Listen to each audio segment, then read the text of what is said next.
Hello, and welcome to my first ever video.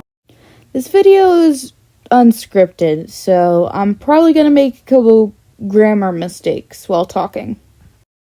This is also my first time editing something, and my first time recording my voice, so it's probably going to sound a little weird. Before we get into the actual cats of HamsterClan, I wanted to talk about how they came to be HamsterClan, because they didn't start out as such. As you probably saw from the thumbnail, HamsterClan is made of former Kittypets. They were happy as Kittypets, but something happened. Or rather, some things. A new household of two legs had just moved in, and let's just say the adults were dismissive parents. They let the kids do whatever they want, and that included hurting cats. Some were even killed. After a couple days of dealing with it, the cats decided they probably shouldn't live outside anymore. Some were accepted of just staying in their houses all the time. Some weren't. But where could they go? The two-leg place was all any of them had ever known. None of them had been outside the metal fence that were keeping them in. All except one. A stray named Sparrow. She had been outside, and she had seen cats living out there, hunting. She told them that they could too. They could leave and not be anywhere near the two legs. Out there, they couldn't take their kittens away. They couldn't force them to eat the dry, pellety food. Of course, not all cats wanted to go along with this, but enough did. They went and made camp in the forest, and soon they stumbled upon the clan cats, who were not friendly, but they still stayed around. And as they talked to them, they learned a bit about how their clan culture worked. So they adapted it. And now they have cool clan names. They also didn't really take the naming of their clan very seriously. So, HamsterClan.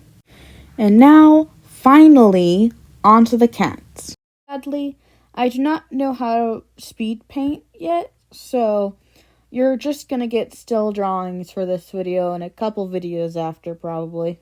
This Molly is Latte. She was named that for the markings on her pelt. When choosing her suffix, she chose swirl, because she had such pretty swirls. She's very analytical, and prefers facts over emotions or feelings.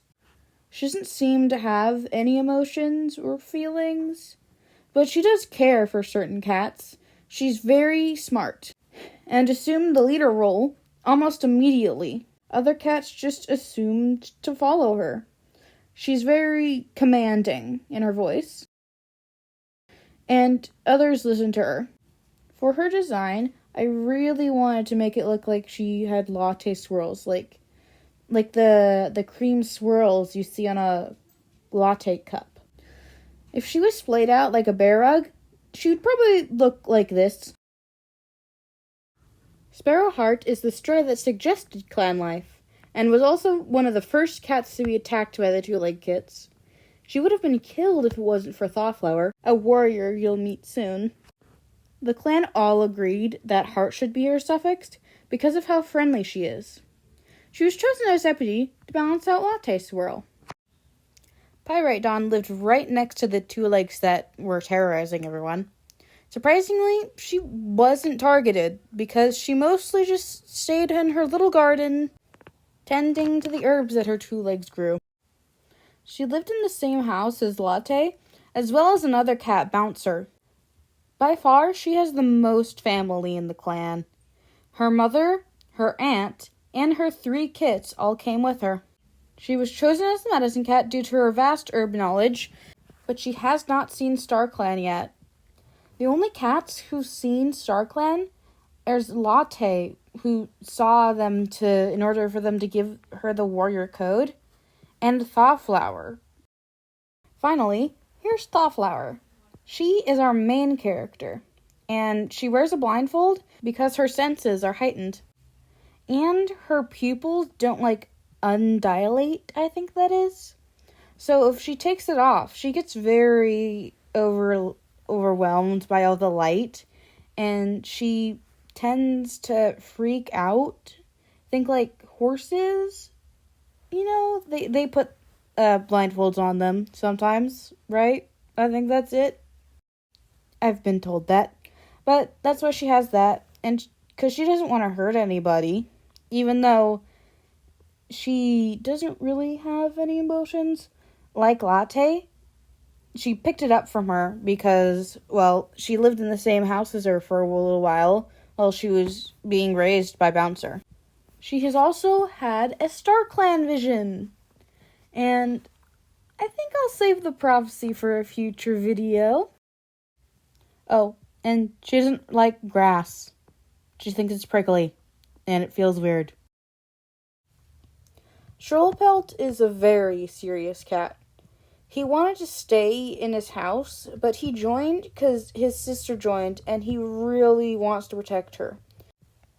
She's his only family left, and he doesn't want to lose her.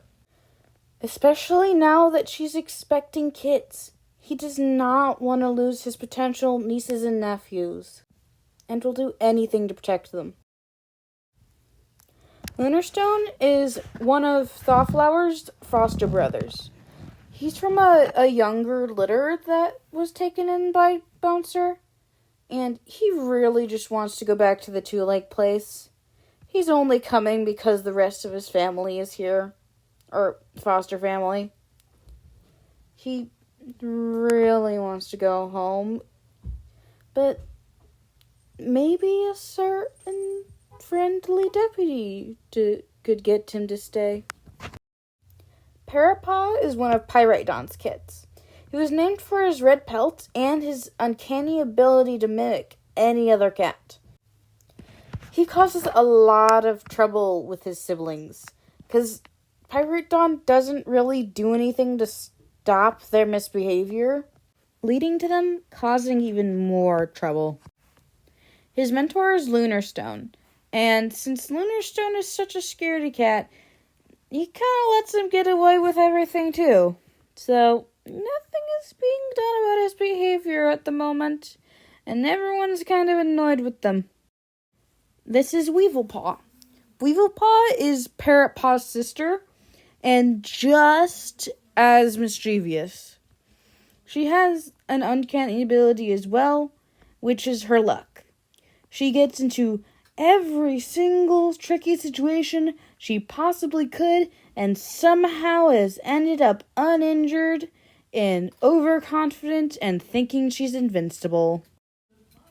She's apprenticed to Sparrowheart, and Sparrowheart is trying to be kind to her and teaching her how to make responsible decisions, but it has not gone far. Archpaw is the only sensible cat in his litter. He used to be mischievous like his siblings, but since his mentor Shrivelpelt's influence has begun, he's become a lot more mature, and he actually just discovered that he really likes to hunt and work for his clan. That's all the cats for now. I'm not finished with the elders and queens just yet, but as soon as they are, I'm going to be posting them. So look forward to that, because there is lore. There is lore with a certain queen and a certain elder that I find very interesting and cool to the story I'm making. So make sure to check on in next time. And with that, my work here is done. Bye-bye. Whoa, that was weird.